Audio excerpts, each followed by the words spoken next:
তাহলে আজকে আমরা কনস্টিটিউশন একটু আলোচনা করি। দেখো, প্রথমে আমাদের যে প্রত্যেক দেশের এরকম করে একটা সংবিধান রয়েছে বা কনস্টিটিউশন রয়েছে। কনস্টিটিউশন কথাটার মানে কি? এই যে সাপোজ তুমি হচ্ছে যে কোনো স্কুলে যখন পড়ো বা কলেজে পড়ো, যেখানেই পড়ো, তার জন্য তোমাকে কি করতে, কিছু নিয়ম কানুন মানতে হবে। যে বলা আছে, তুমি যদি আমাদের এখানে স্কুলে পড়ো, তাহলে ইউনিফর্ম পরে আসতে হবে, প্রেয়ারে অংশগ্রহণ করতে হবে, বিভিন্ন ধরনের কিছু রুলস এন্ড রেগুলেশন থাকে। সেরকম বিভিন্ন দেশে যদি থাকতে হয়, যে কোনো দেশে থাকতে গেলে সেই দেশের একটা নিয়ম কানুন আছে, তুমি সেই দেশের নিয়ম কানুন তোমাকে মানতে হবে। তো সেই দেশের নিয়ম কানুনকে বলা হয় সেই দেশের সংবিধান। ঠিক আছে? তো সব দেশের মতো আমাদের ইন্ডিয়া বা ভারতেরও সংবিধান রয়েছে। ঠিক আছে?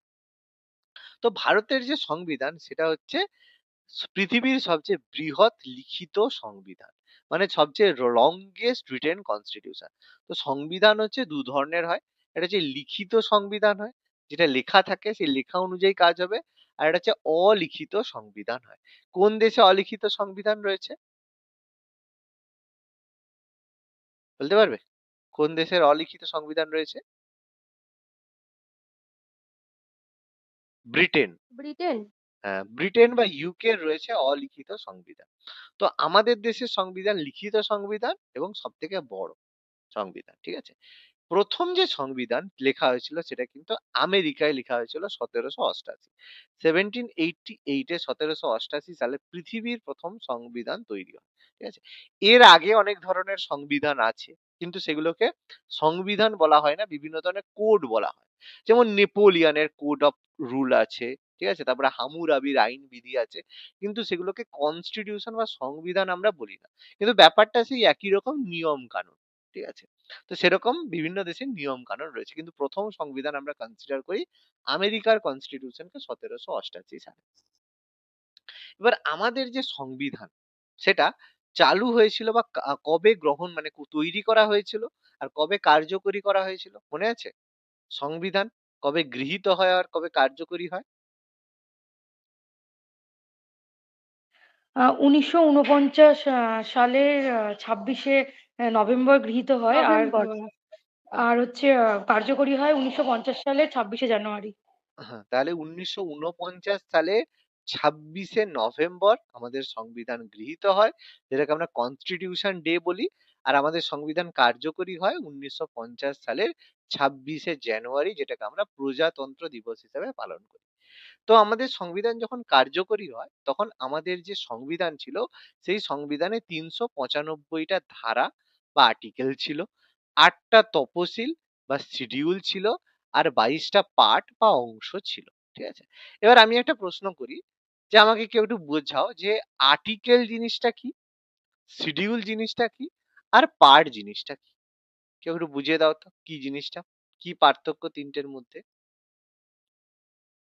অনন্যা, মনে আছে? আইডিয়া আছে না ভুলে গেছো? আর্টিকেলস কি, শিডিউল কি, আর পার্ট কি? হ্যাঁ, আর্টিকেলের মধ্যে পার্ট থাকে। আর্টিকেলের মধ্যে 1 2 3 4 করে বিভিন্ন ভাগ বা অংশগুলোকে আর কি ইয়ে বলা হয়। মানে ঠিকঠাক খেয়াল নেই। আচ্ছা, কুয়েলির মনে আছে না ভুলে গেছো? স্যার ভুলে গেছি এটা। ভুলে গেছো। সুস্মিতা বা সঙ্গীতা আইডিয়া নেই নিশ্চয়ই? না স্যার ভুলে। আচ্ছা, ঠিক আছে, আমি একটু বুঝিয়ে দিচ্ছি যে ব্যাপারটা কি। দেখো, আমাদের যেমন একটা, ভালো করে এটা শুনে নাও, খুব মন দিয়ে এটা শুনবে, এটা কিন্তু যে কোনো সময় তোমাকেও কেউ যদি জিজ্ঞেস করে তাহলে তুমি কিন্তু বোঝাতে যেন পারো।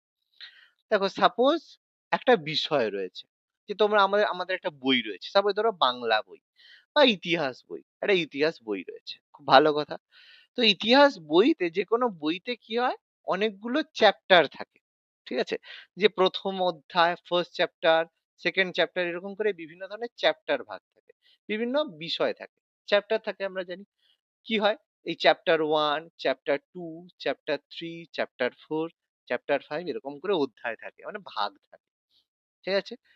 এবার এই যে ভাগগুলোকে বলা হয়, যেমন সেটাকে আমরা কম্পেয়ার করি আমাদের কনস্টিটিউশনের সঙ্গে, সংবিধানের সঙ্গে। তাহলে বিভিন্ন বইয়ের যেমন একটা ভাগ থাকে, সেরকম সংবিধানেরও কিন্তু এরকম ধরনের ভাগ আছে, চ্যাপ্টার আছে। সেই চ্যাপ্টার গুলোকে বলা হয় এক একটা পার্ট। মানে একটা চ্যাপ্টার আছে। তাহলে ইতিহাস বই এখানে ৫ টা চ্যাপ্টার আছে। সেরকম সংবিধানের এরকম যখন মূল সংবিধান ছিল, সেই মূল সংবিধানে ২২ টা চ্যাপ্টার রয়েছে। সেই ২২ টা চ্যাপ্টারকে বলা হয় ২২ টা পার্ট। বোঝা গেল? এবার প্রত্যেকটা চ্যাপ্টারের মধ্যে কোনো না কোনো বিষয় সম্পর্কে আলোচনা করা রয়েছে। যেমন ইতিহাসে আমরা প্রাচীন ভারতের ইতিহাস পড়ছি। তো তার মধ্যে ফার্স্ট চ্যাপ্টার আমরা পড়ছি সিন্ধু সভ্যতা। দ্বিতীয় চ্যাপ্টার আমরা পড়ছি ধরো মৌর্য সাম্রাজ্য। তৃতীয় চ্যাপ্টার আমরা পড়ছি সাপোজ ধরো হচ্ছে মুঘল সাম্রাজ্য। চতুর্থ চ্যাপ্টার আমরা পড়ছি সাপোজ ধরো হচ্ছে আমাদের হচ্ছে কি বলে ইউরোপের ইতিহাস। ঠিক আছে? তারপর ফিফথ চ্যাপ্টার আমরা পড়ছি ধরো ভারতের স্বাধীনতার সংগ্রাম। তাহলে এরকম চ্যাপ্টার রয়েছে। তাহলে এই যে চ্যাপ্টার গুলো এক একটা বলছি, তাহলে সেই প্রত্যেকটা চ্যাপ্টার মানে এক একটা পার্ট। মানে প্রত্যেকটা পার্টে কোনো না কোনো বিষয় সম্পর্কে আলোচনা করা হচ্ছে। যেমন ফার্স্ট চ্যাপ্টারে আলোচনা করা হচ্ছে সিন্ধু সভ্যতা, সেরকম ফার্স্ট পার্টে প্রথম যে পার্ট সেখানে আলোচনা করা হচ্ছে ভারতের অঙ্গরাজ্য সম্পর্কে। ভারতের যেসব রাজ্য রয়েছে সেই রাজ্যগুলো সম্পর্কে আলোচনা করা রয়েছে। দ্বিতীয় চ্যাপ্টারে আলোচনা করা হয়েছে নাগরিকত্ব সম্পর্কে। আমরা পড়বো কি কি ব্যাপার রয়েছে। তৃতীয় চ্যাপ্টারে আলোচনা করা হয়েছে মৌলিক অধিকার সংক্রান্ত। ঠিক আছে?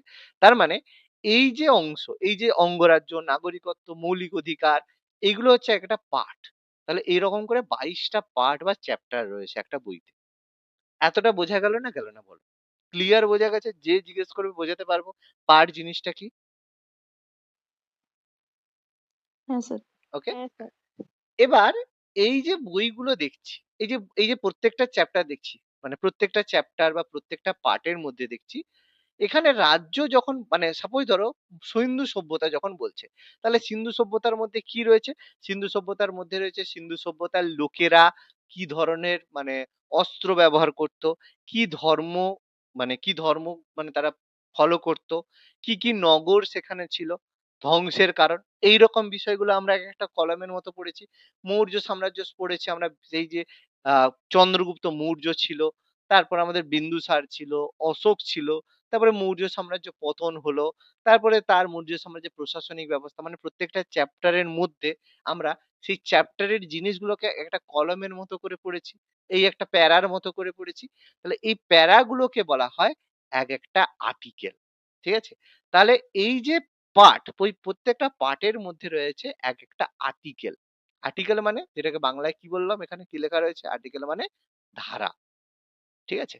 তার মানে এই যে অঙ্গরাজ্য চ্যাপ্টার এর মধ্যে ১ থেকে ৪ নাম্বার ধারা রয়েছে।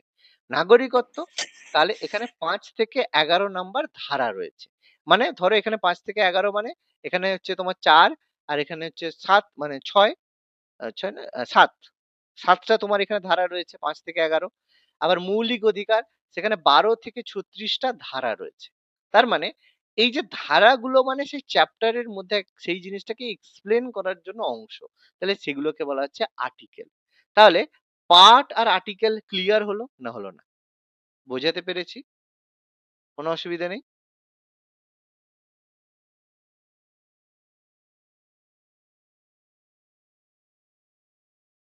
বোঝা গেল তো না গেল না?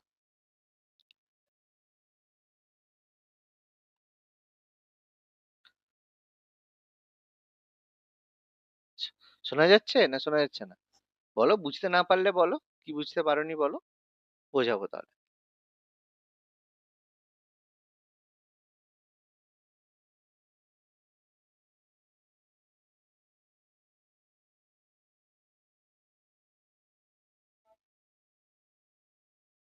আচ্ছা, শোনা যাচ্ছে, রেসপন্স করবে। স্যার বলছিলাম পার্ট হলো ওই যে আপনি যেরকম উদাহরণ দিয়েছেন ওই যে সিন্ধু সভ্যতা, মৌর্য সাম্রাজ্য, মোগল সাম্রাজ্য এরকম হচ্ছে পার্ট। ওই হ্যাঁ, পার্টের মধ্যে যে পরপর মানে স্ট্যাঞ্জা গুলো থাকে হ্যাঁ, সেগুলো হচ্ছে আর্টিকেল সে বা ধারা। একদম। হ্যাঁ, এই যে তাই তো? পার্ট গুলো বলছি যেমন সিন্ধু সভ্যতা একটা পার্ট। সেরকম সিন্ধু সভ্যতার মতো অঙ্গরাজ্য একটা পার্ট। হুম। নাগরিকত্ব একটা পার্ট। মৌলিক অধিকার একটা পার্ট। ঠিক আছে? সেরকম এবার এই প্রত্যেকটা অঙ্গরাজ্যের মধ্যে অঙ্গরাজ্যকে এক্সপ্লেন করার জন্য ৪ টে আর্টিকেল রয়েছে। নাগরিকত্বকে এক্সপ্লেন করার জন্য ৭ টা আর্টিকেল রয়েছে ৫ থেকে ১১। মৌলিক অধিকারকে এক্সপ্লেন করার জন্য ১২ থেকে ৩৬ পর্যন্ত ২৪ টা আর্টিকেল রয়েছে। এই ব্যাপার। এবার বোঝা গেছে? মানে এই যে বললাম সিন্ধু সভ্যতার মধ্যে 4 টে পয়েন্ট হুম, রয়েছে। সিন্ধু সভ্যতার নগর পরিকল্পনা একটা অংশ, ধর্ম একটা অংশ, ধ্বংসের কারণ একটা অংশ। ৩ টে জিনিস নিয়ে সিন্ধু সভ্যতা কমপ্লিট, ৩ টে টপিক নিয়ে। হুম, যেরকম মৌর্য সাম্রাজ্য বলতে গেলে তার মধ্যে যে রাজা রয়েছে চন্দ্রগুপ্ত মৌর্য, বিন্দুসার, অশোক, ধ্বংসের কারণ। তাহলে 4 টে জিনিস নিয়ে মৌর্য সাম্রাজ্যের কথা বলা হচ্ছে। তাহলে সেই যে 4 টে জিনিস বলা হলো সেগুলো 4 টে আর্টিকেল। তাহলে সেরকম নাগরিকত্বতে হুম, ৬ টা জিনিস বলা আছে, সেগুলো আর্টিকেল। বোঝা গেল? আচ্ছা, এবার হচ্ছে শিডিউল। শিডিউল জিনিসটা হুম, কি? শিডিউল বা তফসিল। তফসিল জিনিসটা কি? এবার তফসিল ব্যাপারটা হচ্ছে যখন আমরা কোনো একটা জিনিসকে এক্সপ্লেন করব বা বিস্তারিত ভাবে বলবো, তাহলে সেটা তো একটা বড় একটা ব্যাপার হবে, যে এই রাজ্য এইভাবে গঠিত হয়েছে, এই ব্যাপার হয়েছে, তাহলে একটা বড় আছে। তাহলে সেই বড়টা, এই পুরো জিনিসটাকে এই আর্টিকেলের মধ্যে বলা সম্ভব নয়। ঠিক আছে? যদি সেইভাবে আমি আর্টিকেলের মধ্যে বলে দিই, তাহলে একটা যদি ইতিহাস বই আমি যদি তোমাকে এরকম একটা বই পুরো দিই, তাহলে মোটা একটা বই হয়ে যাবে। তাহলে সংবিধান এমনিতে অনেক বড় চ্যাপ্টার, তাহলে সেখানে আরো বড় হয়ে গেলে সংবিধান তো অনেক বড় হয়ে যাবে। সেই কারণে কি হয়েছে, এই যে পার্ট মানে প্রত্যেকটা পার্ট যে রয়েছে, কিছু পার্টের মধ্যে গুরুত্বপূর্ণ অংশগুলোকে আলাদা করে বের করে, যেমন প্রত্যেকটা জিনিস আমরা মানে বই পড়েছি। টেক্সট বই একটু জিনিস লেখা থাকে, তারপরে তার যে সহায়িকা থাকে সেখানে বড় করে এক্সপ্লেন করা থাকে। সেরকম এই যখন পার্ট 1 এর কথা আমি বলছি, সেই পার্ট 1 এর মধ্যে সেখানে শুধু রাজ্যগুলোর কথা বলে দিয়েছে, যে কিভাবে রাজ্য গঠন হয়, কিভাবে এটা হয় সেটাই বলে দিয়েছে। এবার তার জন্য কি আইন, কবে হয়েছে, প্রত্যেক রাজ্যের কি বিষয়, হ্যান-ত্যান এক্সপ্লেন করার জন্য রয়েছে তফসিল বা শিডিউল। ঠিক আছে? তাহলে তফসিল হচ্ছে যেকোনো পার্ট, কোনো না কোনো পার্ট, কোনো পার্টকে বা সংবিধানের যে জিনিসগুলোকে মানে পার্টের মধ্যে বা আর্টিকেলের মধ্যে বিস্তারিত বলা সম্ভব নয়, সেই জিনিসগুলোকে বিস্তারিতভাবে আলোচনার জন্য রয়েছে শিডিউল। এবার বোঝা গেছে শিডিউল জিনিসটা কি? যে অংশটা বিস্তারিতভাবে যখন আলোচনা করা হবে সেটা শিডিউলে বিস্তারিতভাবে আলোচনা রয়েছে। ঠিক আছে? এবার আমাদের যে এই যে সংবিধান যখন কার্যকর হয়েছিল সেখানে এরকম ৩৯৫ টা আর্টিকেল ছিল, ৮ টা তফসিল বা শিডিউল ছিল, ২২ টা পার্ট ছিল। কিন্তু বর্তমানে কিছু জিনিস এড হয়েছে বইতে। তাহলে ৮ টা শিডিউল এখন ১২ টা শিডিউল হয়ে গেছে, ১২ টা তফসিল হয়ে গেছে। ২২ টা পার্ট এখন ২৫ টা পার্ট হয়ে গেছে। বলবে স্যার আর্টিকেল কটা আছে? আর্টিকেল অনেক বেড়েছে। কিন্তু প্রায়ই আর্টিকেল এড হয় তো সেইজন্য কতগুলো আর্টিকেল রয়েছে এখন আর জিজ্ঞেস করে না। কারণ ৪৮১ টা প্রেজেন্টলি আর্টিকেল রয়েছে, কিন্তু আর্টিকেল কটা আছে প্রেজেন্টলি জিজ্ঞেস করে না। কারণ এটা প্রায়ই এড হয় আবার রিমুভ হয়। সে কারণে নাম্বার অফ আর্টিকেল আর জিজ্ঞেস করা হয় না।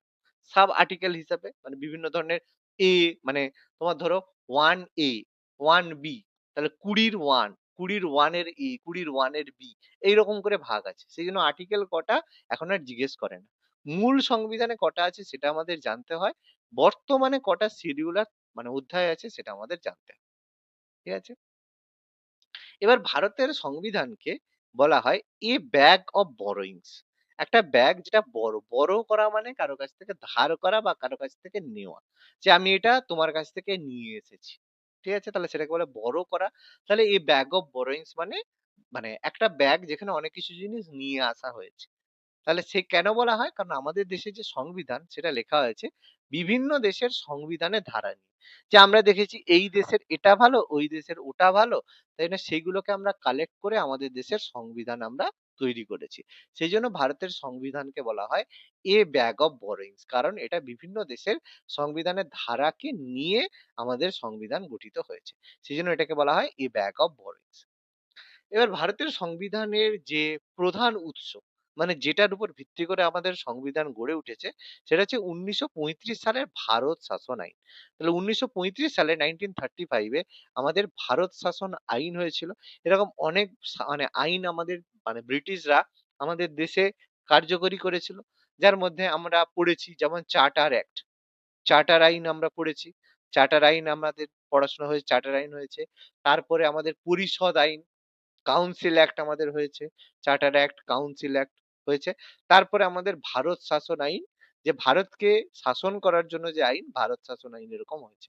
তো এরকম আমাদের শেষ আইন যেটা ছিল সেটা ১৯৩৫ সালের ভারত শাসন আইন। তো সেই ভারত শাসন আইনকে বলা হয় ভারতের সংবিধান রচনার প্রধান উৎস। মানে এটার উপর ভিত্তি করে আমাদের যে সংবিধান এটা তৈরি করা হয়েছে। সংবিধান রচনার যে প্রধান উৎস এখান থেকেই বেশিরভাগ জিনিসকে নেওয়া হয়েছে যে এই জিনিস যেটা আমাদের 1935 সালে ব্রিটিশরা আমাদের জন্য যে ভারত শাসন আইন কার্যকরী করেছিল সেটার উপর ভিত্তি করেই আমাদের সংবিধান কিন্তু গঠিত হয়েছিল। এইজন্য এটাকে আমাদের ভারতের সংবিধানের প্রধান উৎস বলা হয়ে থাকে। এবারে ভারতের সংবিধানে আমাদের বলা হয়েছে আমাদের ভারত কেমন? তার একটা প্রকৃতি বলা আছে তুমি কেমন? যে সে রাগী। সে কেমন? না সে প্রচুর কথা বলে। তার সেরকম একটা বৈশিষ্ট্য রয়েছে।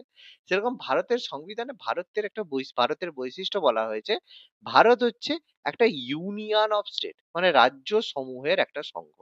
কথাটার মানে হচ্ছে যে ভারতের মধ্যে অনেকগুলো রাজ্য রয়েছে। অনেকগুলো রাজ্য বা স্টেটস রয়েছে। সেই স্টেট গুলো কি হচ্ছে? একে অপরের সাথে বিভিন্ন ধরনের কাজ করছে। মানে সাপোজ ধরো স্টেট মানে আমাদের ধরো পশ্চিমবঙ্গ, বিহার, উড়িষ্যা, ঝাড়খণ্ড। তাহলে এই যে বিভিন্ন ধরনের রাজ্য রয়েছে সেই রাজ্যগুলোকে নিয়ে আমাদের একটা ইউনিয়ন বা সংঘ গঠিত হয়েছে। তো ইউনিয়ন বা সংঘ হওয়ার জন্য ভারতকে বলা হয়েছে একটা রাজ্য সমূহের ইউনিয়ন বা ইউনিয়ন অফ স্টেট। এই জন্য ভারতকে এটা বলা হয়েছে। মানে ভারতের মধ্যে অনেকগুলো রাজ্য রয়েছে, সব রাজ্যকে নিয়ে ভারত একটা দেশ গঠিত হয়েছে। এই কথাটার অর্থ হচ্ছে এই যে ভারতের কোন রাজ্য যদি মনে করে যে আমি ভারতের সাথে থাকবো না, আমি অন্য একটা দেশ হব, হতে পারবে না। আজকে যদি পশ্চিমবঙ্গ ম্যাডাম যদি বলে যে না ভারতের সঙ্গে আমি থাকবো না, আমি একটা আলাদা পশ্চিমবঙ্গকে আলাদা দেশ করব, সম্ভব না। ঠিক আছে? তো সেই জন্য ভারতকে বলা হচ্ছে ইউনিয়ন অফ স্টেট, রাজ্য সময়ের ইউনিয়ন, এখান থেকে কেউ বেরিয়ে যেতে পারবে না। ঠিক আছে? পরিষ্কার কথা বলা হচ্ছে। ভারতীয় সংবিধানের প্রধান বৈশিষ্ট্য হচ্ছে সাংবিধানের প্রাধান্য। মানে বলা হয়েছে যে সংবিধান হচ্ছে প্রধান। ঠিক আছে? এটা হচ্ছে দেশের সর্বোচ্চ আইন। কারণ তোমাকে সংবিধান সবসময় মান্য করে চলতে হবে। এই যে কেউ যদি তোমাকে জিজ্ঞেস করে, ঠিক আছে? যে তুমি ভারতীয় না হিন্দু? তাহলে তোমার ১ম এ মনে হবে না বলবো স্যার আমি আগে হিন্দু তারপরে ভারতীয়। না এরকম কথা তোমার বলা যাবে না। কারণ ভারতে তুমি যে বসবাস করছো, ভারতে যে বসবাস করছো সেই বসবাস করার যে অধিকার সেটা তোমাকে দিয়েছে সংবিধান। তাহলে অ্যাকর্ডিং টু সংবিধান বলেছে যে ভারতে যেকোনো ধর্মের লোক বসবাস করতে পারে। তার মানে সংবিধান তোমাকে সবসময় আগে প্রাধান্য দিয়েছে বলেই না তুমি সেই দেশে বসবাস করছো। সেই কারণে সবার আগে সংবিধান তারপরে অন্য কিছু। তাহলে কেউ যদি তোমাকে কোনোদিন জিজ্ঞেস করে যে তোমার কাছে সবচেয়ে বেশি প্রধান কোন জিনিস? সেটা তোমাকে সবসময় বলতে হবে কনস্টিটিউশন ফার্স্ট। তোমাকে সংবিধানকে প্রাধান্য দিতেই হবে। সংবিধান অনুযায়ী তোমাকে চলতে হবে। ঠিক আছে? এইজন্য কারণ সংবিধান হচ্ছে দেশের সর্বোচ্চ আইন। এর ওপরে কোনো আইন হতে পারে না। সেইজন্য সংবিধান হচ্ছে দেশের প্রাধান্য, এটা হচ্ছে সংবিধানের প্রধান বৈশিষ্ট্য। এবার যেকোনো সংবিধান বা বই যখন আমরা বই পড়ি, বইয়ের শুরুতে একটা প্রস্তাবনা লেখা থাকে। যে লেখা থাকে যে এই বইটা কি সম্পর্কিত? এই বই পড়ে আমরা কি জানতে পারবো? যেটা শুরুতেই আমাদের একটা লেখা থাকে, আমরা যেটা পড়ি না কখনো। সেরকম আমাদের সংবিধানেরও শুরুতে একটা প্রস্তাবনা বা প্রিঅ্যাম্বল রয়েছে। যেটা এক্সপ্লেইন করে যে ভারত কি ধরনের দেশ? ভারত যে দেশ রয়েছে, দেশটা কি ধরনের দেশ? সেটা বলা হয়েছে ভারতকে, সেটা ভারতের প্রিঅ্যাম্বল এ লেখা আছে। তো সেখানে বলা হয়েছে ভারতের দেশের প্রকৃতি সম্পর্কে ভারতকে যখন মূল সংবিধান ছিল সেখানে বলা হয়েছিল ভারত একটা সার্বভৌম দেশ। মানে ভারত একটা সভরিন কান্ট্রি। এবার আমি বলছি জিনিসগুলোর মানে কি। ভারত একটা সার্বভৌম বা সভরিন দেশ। ভারত একটা গণতান্ত্রিক দেশ। মানে ভারত একটা ডেমোক্রেটিক কান্ট্রি। এবং ভারত একটা সাধারণতন্ত্র বা রিপাবলিক বা প্রজাতান্ত্রিক দেশ। সাধারণতন্ত্র বা প্রজাতন্ত্র একই ব্যাপার। তাহলে এখানে প্রশ্নটা আসবে যে সার্বভৌম কথাটার মানে কি? গণতন্ত্র কথাটার মানে কি? আর প্রজাতন্ত্র বা সাধারণতন্ত্র কথাটার মানে কি? আচ্ছা কেউ একটু বলো দেখি। সার্বভৌম কথাটার মানে কি? গণতান্ত্রিক কথাটার মানে কি? আর সাধারণতন্ত্র কথাটার মানে কি? দেখি। কোয়েলি, অনন্যা, মনে আছে? না ভুলে গেছো একদম? সার্বভৌম, গণতান্ত্রিক, সাধারণতন্ত্র বা প্রজাতন্ত্র কি মনে আছে?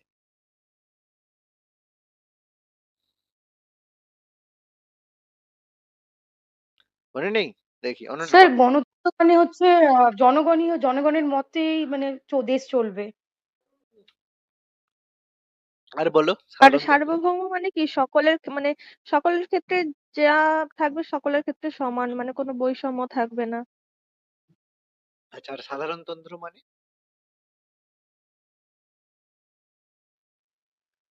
স্বাধীনভাবে আমাদের চলার অধিকার আছে এরকম কিছু। আচ্ছা, তার মানে ৩ টের কোনটাই ঠিক উত্তর হয়নি। ১ম টা একটু উত্তর হলো, কিন্তু সঠিক উত্তর নয়। আমি একটু বুঝিয়ে দিচ্ছি ৩ টে জিনিস মানে কি। ভালো করে শুনবে, ভুলে যাবে না। ঠিক আছে? যেকোনো সময় জিজ্ঞেস করতে পারে, যেকোনো সময় বলতে হবে তোমাকে। ঠিক আছে? জিনিসটার মানে কি? কারণ অপশন যখন আসবে তখন সেখানে লেখা থাকবে। দেখো, সার্বভৌম কথাটার মানে হচ্ছে সম্পূর্ণভাবে আভ্যন্তরীণ এবং বাহ্যিক প্রভাব মুক্ত। মানেটা কি?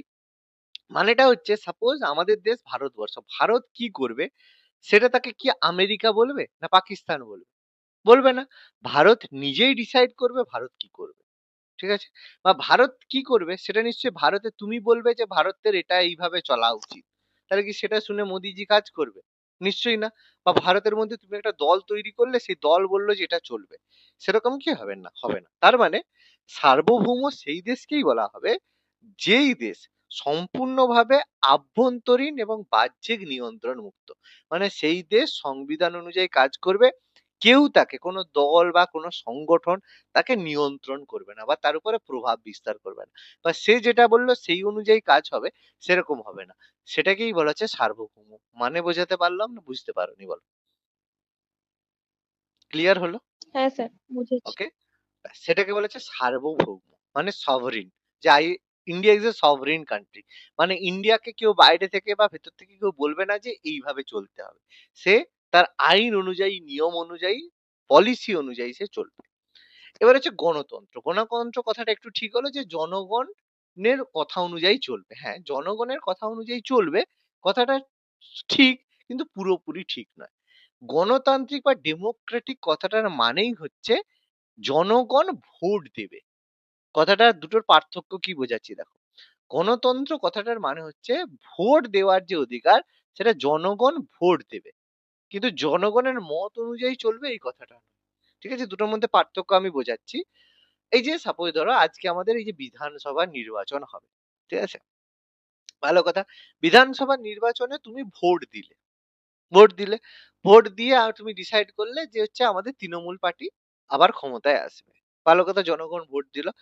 এবার ভোট দিয়ে তুমি তৃণমূল পার্টিকে আনলে। এবার সে তৃণমূল লক্ষ্মীর ভান্ডার চালু করবে, না নারায়ণ ভান্ডার চালু করবে, না দুর্গা ভান্ডার চালু করবে, সেটা কি তুমি বলে দেবে?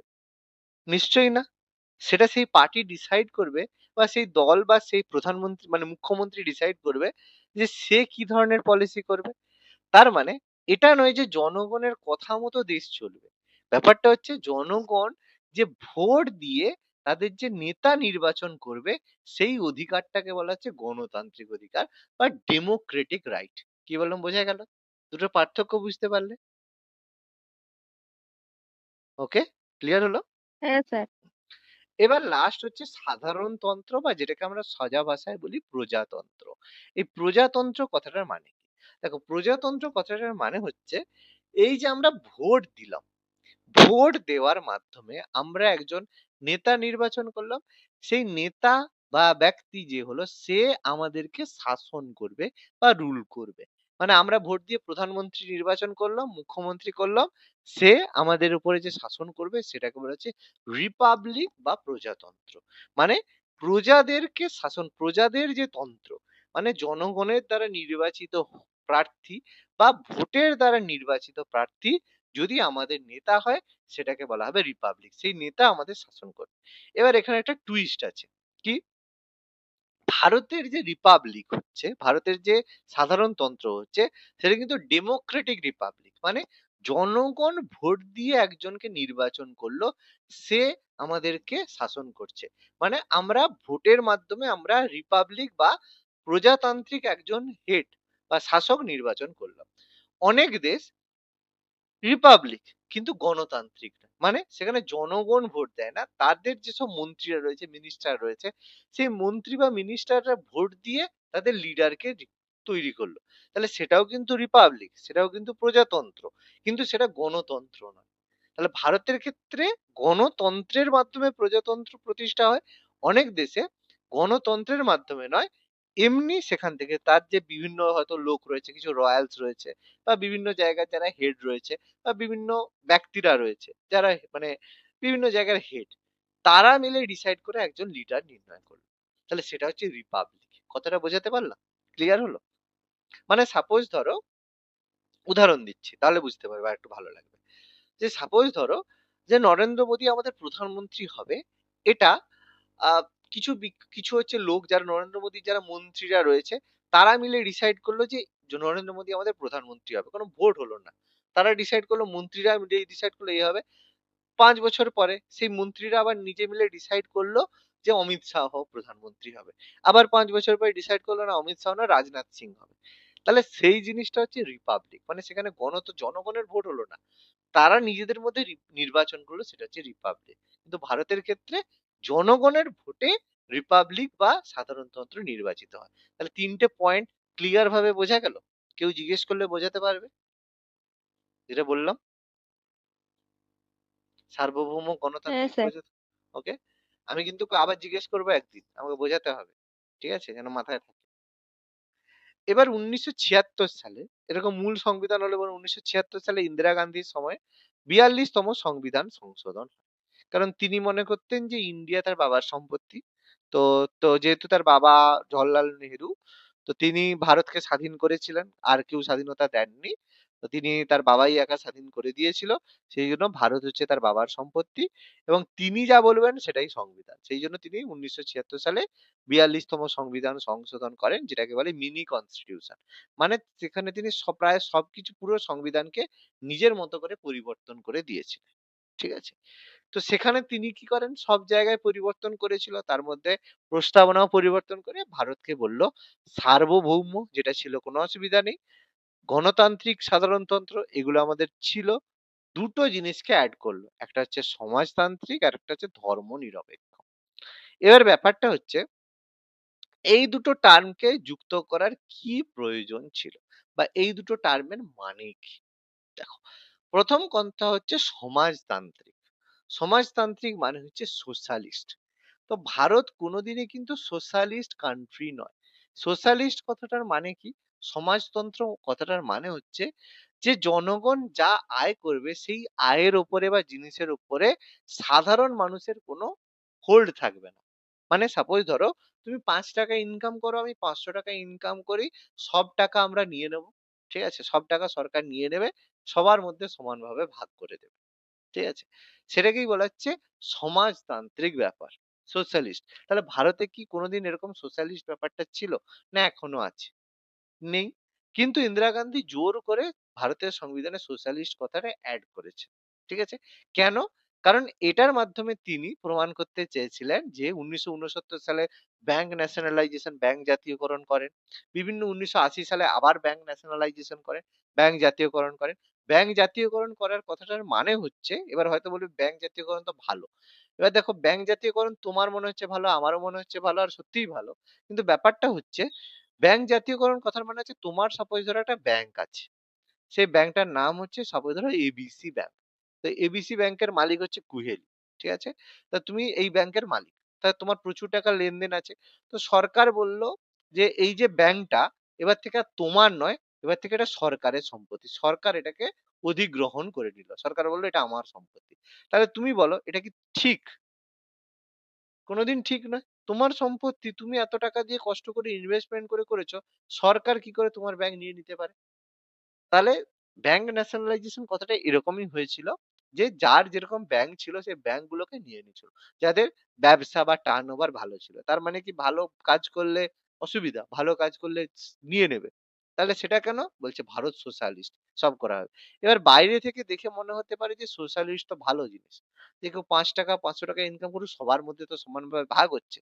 এবার তুমি ভাবো যে তুমি 5 টাকায় ইনকাম করো, আর আমি 500 টাকা ইনকাম করি। এবার দুজনকেই যদি, মানে তুমি 5 টাকা ইনকাম করো, আমি 15 টাকা ইনকাম করি, বা আমি হচ্ছে 25 টাকা ইনকাম করি, মোট 30 টাকা হচ্ছে, তাহলে দুজনকে 15 টাকা 15 টাকা ভাগ করে দেওয়া হলো। তাহলে তোমার ক্ষেত্রে খুব ভালো লাগলো কেন? তুমি 5 টাকা ইনকাম করে 15 টাকা পেয়ে গেলে। আর আমার ক্ষেত্রে খারাপ লাগলো কেন? কারণ আমি 25 টাকা ইনকাম করলাম, আমি 15 টাকা পেলাম। তাহলে আমার কি মনে হবে?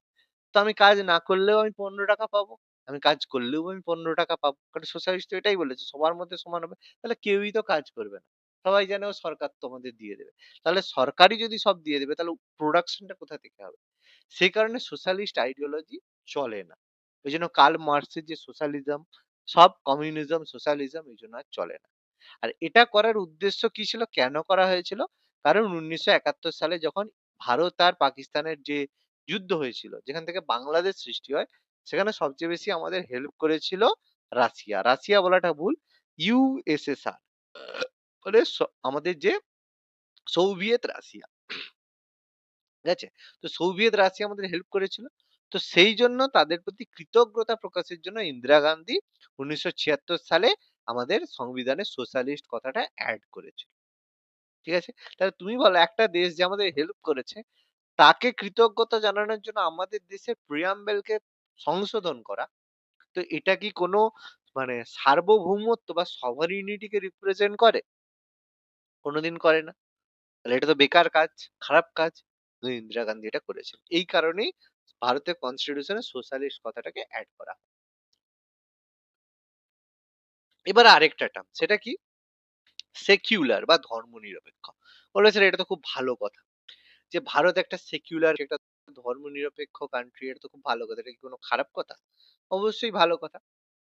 কিন্তু ব্যাপারটা হচ্ছে, ভারত যে সেকুলার কান্ট্রি, সেটা ভারতকে বলার কিন্তু কোনো প্রয়োজন নেই। কারণ ভারত চিরকালই সেকুলারিজম দেখিয়ে এসেছে। তো তার জন্য আলাদা করে প্রয়োজন নেই। এবার সত্যিই যদি সেকুলারিজম কথাটা দেখানোর প্রয়োজন ছিল, যদি এটা ভালোই ছিল, তাহলে এটা এড করার পরে হিন্দু মুসলিমদের মধ্যে কেন এত দাঙ্গা শুরু হয়েছে? তার মানে যেকোনো জিনিস যেটা আছে, সেটা বারবার রিপ্রেজেন্ট করার কোনো প্রয়োজন নেই। তো সেই কারণে এটারও প্রয়োজন ছিল না, যার ফলে কিন্তু তারপরে বাবরি মসজিদ ধ্বংস, হ্যানা ত্যানা সবকিছু হয়। সেই কারণে এই সমাজতান্ত্রিক ধর্মনিরপেক্ষ দুটো টার্ম যোগ করা মানে বাঞ্ছনীয় ছিল না। তো ভারতীয় সংবিধানে এই দুটো টার্মকে অ্যাড করা হয়েছে 1976 সালে। তো যাই হোক, ভারতের সংবিধানে ভারতকে একটা ধর্মনিরপেক্ষ রাষ্ট্র বলে ঘোষণা করা হয়েছে, সেকুলারিজম। এবার ভারতীয় সংবিধানে জিম্মাদার বা কাস্টোডিয়ান বলা হয় সুপ্রিম কোর্টকে। এবার একটা প্রশ্ন আসতে পারে যে কাস্টোডিয়ান বা জিম্মাদার কথাটার মানে কি? দেখো, জিম্মাদার কথাটার মানে হচ্ছে যে, তুমি বলো না, তুমি কারো কাছে একটা জিনিস জিম্মায় রেখেছো। জিম্মায় রেখেছো মানে কি? তাকে অধিকার দিয়েছো যে সে যাতে সেটাকে সুরক্ষিত করে রাখে। তাহলে আমাদের দেশের সংবিধানকে সুরক্ষিত করবে কে? Supreme court. কারণ বিভিন্ন সময় বিভিন্ন লোক আছে, আমাদের যারা এই প্রধানমন্ত্রী আছে, মুখ্যমন্ত্রী রয়েছে, তারা তো কখনো চাইবে না যে সংবিধান মতো কাজ হোক। কারণ সংবিধানের মতো যদি কাজ হয়, তাহলে তো সেটা সমস্যা হবে। কারণ সংবিধান অনেক রকমের অধিকার দিয়েছে। তাহলে সেই জন্য রয়েছে আমাদের সুপ্রিম কোর্ট। মানে কোনো সময় যদি আমাদের সংবিধান বিরোধী কোনো কাজ হয়, তোমার যদি কোনো যদি সাংবিধানিক অধিকার খর্ব করা হয়, তুমি সরাসরি সুপ্রিম কোর্টে যেতে পারো। তার জন্য রয়েছে আর্টিকেল 32, আমরা আলোচনা করব পরে। আর্টিকেল 32 রয়েছে। সেই আর্টিকেল 32 অনুযায়ী তুমি সুপ্রিম কোর্টের কাছে গিয়ে কেস করতে পারো যে হ্যাঁ, আমার মৌলিক অধিকার খর্ব করা হয়েছে। ব্যাস, যেই তুমি গিয়ে সেখানে কেস করলে, কেস তোমার সুপ্রিম কোর্ট তোমার কেস শুনবে, সেই অনুযায়ী তোমাকে অর্ডার দেবে। বা যে সরকার তোমার মানে এগেইনস্ট এ কিছু করছে, তাকে অর্ডার দেবে যে না, তুমি এরকম কিছু করতে পারবে না। ঠিক আছে? তো এই জন্য সুপ্রিম কোর্ট হচ্ছে আমাদের সংবিধানের কাস্টোডিয়ান। ওকে? আচ্ছা, এবার এখানে একটা বিভিন্ন সংবিধানের উপরে বিভিন্ন সময় বিভিন্ন কেস হয়েছে। তার মধ্যে একটা 1973 সালে একটা গুরুত্বপূর্ণ কেস ছিল। এটা হচ্ছে কেশবানন্দ ভারতী বনাম কেরল রাজ্য মামলা। এবার এটা কি ছিল? যে বিভিন্ন সময় কেস হয়, তুমি কেস করো, আমি কেস করি, বিভিন্ন লোকে কেস করে থাকে। তো এরকম একটা কেস হয়েছিল কেশবানন্দ ভারতী বনাম কেরল রাজ্য মামলা। তো কেশবানন্দ ভারতী কে ছিল? তিনি একজন সাধু ছিলেন, যার কি ছিল, একটা সঙ্ঘ ছিল। তিনি একটা কেরালে একটা ওই যেরকম আশ্রম হয়, সে আশ্রম চালাতেন। তো কেরল সরকার কি করেছিল 1973 সালে তার যে কিছু সম্পত্তি, ভূমি রাজস্বের মাধ্যমে তার সম্পত্তি অধিগ্রহণ করে নিয়ে দখল করে নিয়েছিল। কারণ কেরালে হচ্ছে এই মুসলিম একটু বেশি রয়েছে। তো মুসলিম এলাকায় এই ব্যাপারটা বেড়েছে, তো তারা দখল করে নিয়েছে। তো সেই সময় কিন্তু যে সম্পত্তির অধিকার, সেই সম্পত্তির অধিকার কিন্তু মৌলিক অধিকার ছিল। মানে তোমার যে কোনো সম্পত্তি যদি থাকে, সেটা কিন্তু সরকার চাইলে নিতে পারবে না। তুমি তার জন্য সরাসরি সুপ্রিম কোর্টে যেতে পারো। তো কেশবানন্দ ভারতী এই সংক্রান্ত অনেক ধরনের কেস করেছে, সুপ্রিম কোর্টে কেস করেছে। তো সেই সুপ্রিম কোর্টে এটা আমাদের সব থেকে গুরুত্বপূর্ণ জাজমেন্ট, গুরুত্বপূর্ণ কেস, যেটা পরীক্ষায় প্রচুর বার আসে। যে কোনো সময় যে কোনো পরীক্ষায় প্রশ্ন আসতে পারে যে কেশবানন্দ ভারতী বনাম কেরল রাজ্য মামলা কত খ্রিস্টাব্দে হয়েছিল। এটা যে কোনো পরীক্ষার একটা প্রশ্ন। ঠিক আছে? কেসটা কি জিজ্ঞেস করবে না, কিন্তু কত সালে হয়েছিল যে কোনো পরীক্ষায় জিজ্ঞেস করে। তো এখানে সুপ্রিম কোর্ট কি বলেছে, এটা গুরুত্বপূর্ণ রায় দিয়েছিল। কি বলেছিল? বলেছে যে পার্লামেন্ট মৌলিক কাঠামো লঙ্ঘন করে সংবিধান সংশোধন করতে পারবে না। এটা ভীষণ গুরুত্বপূর্ণ একটা কথা। পার্লামেন্ট মানে কি আমাদের সংসদ। সংসদ মানে কি যেখানে আমাদের আইন মানে আমাদের মানে আইন তৈরি হয়। আমরা পরের দিন আলোচনা করব যে আমাদের দেশ কিভাবে চলে। সংসদ কি আমরা আলোচনা করব। সেই সংসদ মানে পার্লামেন্ট। আমরা আলোচনা করব এটা সম্পর্কে। তো সেই সংবিধান সংশোধন করতে পারে কে? একমাত্র পার্লামেন্ট সংশোধন করতে পারে। সংবিধান সংসদকে এই অধিকারটা দেওয়া রয়েছে। এর জন্য রয়েছে আর্টিকেল 368 368 নম্বর আর্টিকেল রয়েছে, যার মাধ্যমে পার্লামেন্ট বা সংসদ চাইলে সংবিধানকে সংশোধন করতে পারে। কিন্তু এখানে বলা হয়েছে, কেসে বলা হয়েছে পার্লামেন্ট সংবিধান সংশোধন করতে পারে, কিন্তু তার মৌলিক কাঠামোকে অপরিবর্তিত রাখে। মৌলিক কাঠামোর পরিবর্তন করা যাবে না। মৌলিক কাঠামো মানে কি? যে মৌলিক কাঠামো মনে হচ্ছে যে একটা কনস্টিটিউশন যেভাবে যার উপরে দাঁড়িয়ে তৈরি হয়েছে। মানে এই যে সংবিধান সংশোধনের ক্ষমতা পার্লামেন্টের রয়েছে, এটা পরিবর্তন করা যাবে না। এটা যদি কেউ বলে না সংবিধান সংশোধন, মুখ্যমন্ত্রী বললে মানে প্রধানমন্ত্রী বললেই সংবিধান সংশোধন হয়ে যাবে। না, হবে না। আমাদের দেশ কিভাবে চলে? ভোট হয়, লোকসভার ভোট হয়, লোকসভার ভোট থেকে মানে প্রধানমন্ত্রী তৈরি হবে। সেই প্রধানমন্ত্রী আমাদের পুরো কেন্দ্র সরকারকে শাসন করবে। কেন্দ্র সরকারের হেড হবে। এই জিনিস পরিবর্তন করা যাবে না। যে বলা হলো ভোট হবে, ভোটের মাধ্যমে কেন্দ্র সরকার নির্বাচন করা হবে। এগুলো পরিবর্তন এরকম পরিবর্তন করা যাবে না। কারণ এগুলো যদি কেউ চায় পরিবর্তন করতে পারবে না। হ্যাঁ, কিন্তু এর মধ্যে তুমি চাইলে কিছু অধিকার পরিবর্তন করতে পারো, স্যালারি পরিবর্তন করতে পারো। এই অধিকার রয়েছে সেগুলোকে কমাতে পারো, বাড়াতে পারো। ৫ বছর পরে ইলেকশন হয় সেটাকে ৬ বছর পরে করতে পারো। এইসব জিনিস তুমি পাল্টাতে পারো। কিন্তু এই যে বেসিক যে স্ট্রাকচার এটা তুমি পাল্টাতে পারবে না। তাহলে সেই কথাটাই বলা হয়েছে যে কেরল রাজ্য মামলায় যে পার্লামেন্ট মৌলিক কাঠামো লঙ্ঘন করে সংবিধান সংশোধন করতে পারবে না। ঠিক আছে? এবার একজন বিখ্যাত রাষ্ট্রবিজ্ঞানী কেসি হেয়ার তিনি ভারতের সংবিধানকে বলেছেন যুক্তরাষ্ট্র প্রতীক, মানে যুক্তরাষ্ট্রের মতো, মানে কোয়াসি ফেডারেলের কথা বলা হচ্ছে। কোয়াসি ফেডারেল মানে যুক্তরাষ্ট্র প্রতিম বা যুক্তরাষ্ট্র মতো। এবার এখানে একটা প্রশ্ন হতে পারে যে যুক্তরাষ্ট্র প্রতিম কথাটার মানে কি? মানে সাপোজ তোমাকে দেখতে ক্যাটরিনা কাইফের মতো, তার মানে তুমি ক্যাটরিনা কাইফ নয়, ক্যাটরিনা কাইফের মতো দেখতে। তাহলে ভারতের যে সংবিধান যুক্তরাষ্ট্রের মতো কিন্তু যুক্তরাষ্ট্র নয়। কথাটা কেন বলেছে? কারণ যুক্তরাষ্ট্র বা ফেডারেল স্ট্রাকচারের মধ্যে একটা ব্যাপার আছে যে ক্ষমতা কেন্দ্র সরকারের হাতে বেশি থাকবে। মানে কেন্দ্র সরকার আমাদের কি হয়? পুরো ক্ষমতা এরকম ভাগ করা রয়েছে। কেন্দ্র সরকারের হাতে কিছু ক্ষমতা রয়েছে। এই যে পুরো এর জন্য কেন্দ্র সরকার রয়েছে প্লাস প্রত্যেক রাজ্যে রাজ্য সরকার রয়েছে। পশ্চিমবঙ্গ সরকারের কিছু ক্ষমতা রয়েছে। কেন্দ্র সরকারের ক্ষমতা রয়েছে। রাজ্য সরকারের তো কিছু ক্ষমতা রয়েছে। কিন্তু কেন্দ্র সরকারের কাছে বেশি ক্ষমতা রয়েছে। তাহলে কোনো সময় যদি কেন্দ্র সরকার মনে করে রাজ্য সরকারকে তার ক্ষমতা থেকে সরিয়ে দিতে বা তার ক্ষমতার জন্য তাকে সরিয়ে দিতে পারে। তার মানে কি? ক্ষমতার মধ্যে কেন্দ্র সরকার যেকোনো সময় চাইলে পুরো ক্ষমতা নিজের হাতে নিয়ে নিতে পারে। তাহলে কেন্দ্র সরকারের হাতে সম্পূর্ণ ক্ষমতা থাকা মানে সেটা যুক্তরাষ্ট্রের মতো। ঠিক আছে? তো এই ভারতের স্ট্রাকচারটাই যুক্তরাষ্ট্রের মতো। মানে ভারত মানে কেন্দ্র সরকার যদি কোনো সময় মনে করে রাজ্য সরকারকে সাপ্রেস করে নিজে পুরো ক্ষমতা নিতে পারে। তাহলে যুক্তরাষ্ট্রের মতো যে ক্ষমতা সেটাকে আমরা যুক্তরাষ্ট্র প্রতিম বলি। ঠিক আছে? আমি শেষে আরেকটা কথা বলবো এটা বলে দেওয়ার পরে। আমি একদম শেষে আরেকটা বলছি। পশ্চিমবঙ্গে এখন কি অবস্থা হতে চলেছে বা হতে পারে বিধানসভার আগে সেটা আমি বলছি। এবার ভারতের সংবিধান অনুযায়ী ভারতের যে রাষ্ট্রপতি পদ সেটা ব্রিটেনের রানীর সমতুল্য, আমেরিকার রাষ্ট্রপতি পদ থেকে আলাদা। আর রাষ্ট্রপতি হলেন ভারতীয় ভূখণ্ডের প্রধান, কিন্তু প্রধানমন্ত্রী হলেন ভারতের জনগণের প্রধান। আমি এই দুটো লাইন একটু বুঝিয়ে দিচ্ছি ব্যাপারটা কি। দেখো, এখানে একটা কথা বলা রয়েছে যে ভারতের রাষ্ট্রপতি হচ্ছে ব্রিটেনের রানীর সমতুল্য।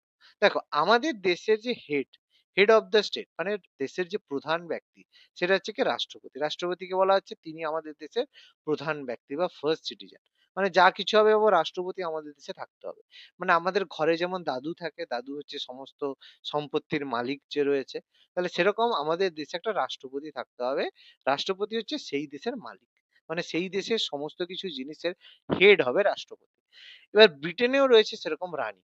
ব্রিটেনের রানী রয়েছে, তো সে রানী সেই দেশের হেড। কিন্তু তার কোনো ডিসিশন মেকিং পাওয়ার থাকবে না। তো আমাদের যেমন প্রেসিডেন্ট, তারও কিন্তু কোনো ডিসিশন মেকিং পাওয়ার থাকে না। তাকে নামেই দেশের হেড করে রাখা হয়েছে। সমস্ত ক্ষমতা থেকে প্রধানমন্ত্রীর হাতে। তাহলে আমেরিকাতেও, ইউএসএ মানে ব্রিটেনেও সেম ব্যাপার। ব্রিটেনের যে প্রধানমন্ত্রী, তার হাতেই সমস্ত ক্ষমতা থাকে। কিন্তু ব্রিটেনের রানী রয়েছে, তাকে সাম্মানিকভাবে রাখা হয়েছে। সেরকম আমাদেরও রাষ্ট্রপতি পদকেও সাম্মানিকভাবে রাখা হয়েছে। ঠিক আছে? কিন্তু আমেরিকার রাষ্ট্রপতি কিন্তু আলাদা। কেন? কারণ আমেরিকার রাষ্ট্রপতি, এখন রাষ্ট্রপতি আমাদের কে রয়েছে? আমেরিকার রাষ্ট্রপতি ডোনাল্ড ট্রাম্প। তাই তো? ট্রাম্প রয়েছে। তো আমেরিকার রাষ্ট্রপতি হচ্ছে পৃথিবীর সবচেয়ে পাওয়ারফুল ব্যক্তি। বলে স্যার পৃথিবীর সবচেয়ে পাওয়ারফুল কেন বলছেন?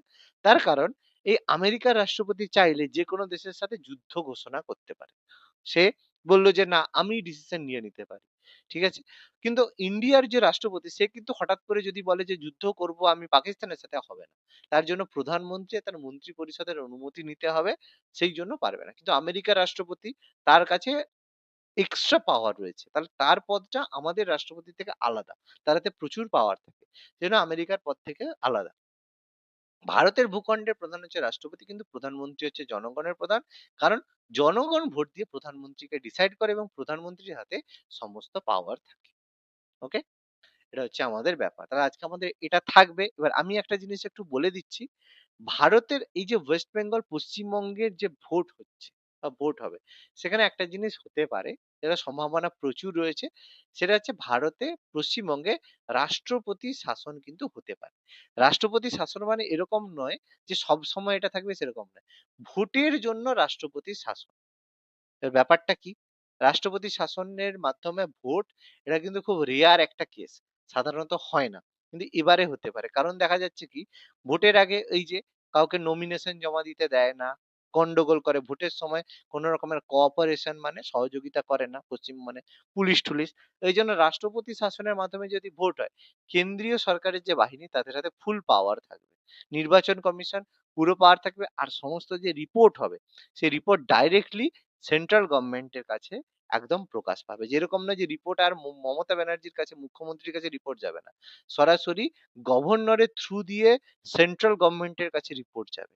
ফলে এই সময় যেসব পুলিশ আধিকারিকরা রয়েছে, যদি রাষ্ট্রপতি শাসনের মাধ্যমে ভোট হয়, সবাই কিন্তু যে যার ঠিকঠাক কাজ করবে। যতই মমতা ব্যানার্জি তাদের ভালো করুক, কাজ কেউ করতে পারবে না। সবাইকে অ্যাকর্ডিং টু গভর্নমেন্ট, সরকারের অনুযায়ী প্রপার কাজ করতে হবে। এর কারণ এটা ৩৫৬ আর্টিকেল ৩৫৬ এর মাধ্যমে করা হয়। আমরা এটা আলোচনা পরে করব। তো এটা কিন্তু হওয়ার সম্ভাবনা প্রবল রয়েছে। তো সামনে ভোট আছে। সবাই প্রত্যেকে একটু আলোচনা করে দেখে শুনে ভোট অবশ্যই দেবে। ওকে? বোঝাতে পারলাম? ক্লিয়ার হলো আজকের আলোচনা?